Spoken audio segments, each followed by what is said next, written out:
Կարևոր եմ համարում նաև մենք արձանագրենք, թե ինչ շոշափելի արդյունքներ ենք մենք ունեցել։ 2026 թվականին դուք տեղյակ եք, որ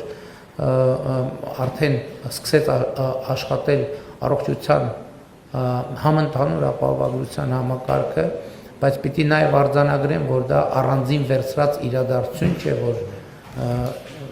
մեկ էլ հանկարծ տեղի ունեցավ 2026 թվականի հունվարի 1-ին։ Սա ըստ էության 8-ամյա հետևողական բարեփոխումների արդյունք է, քայլ առ քայլ բարեփոխումների արդյունք է, որով մենք կարողացանք հասնել այն կետին, որովհետև խնդիրը միայն համընդհանուր ապահովագրության համակարգը ներդնելը չէ, խնդիրը նաև այդ համակարգի բնականոն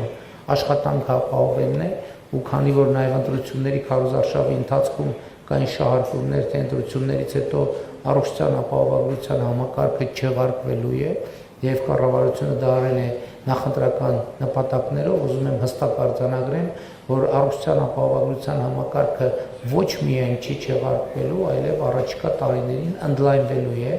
եւ 2028 թվականին մենք արդեն ակնկալում ենք, որ ողջ բնակչությունը ներգրավված կլինի առողջության ապահովագրության համակարգում։ Այս պահի դրությամբ ամենակարևոր արդյունքն այն է, որ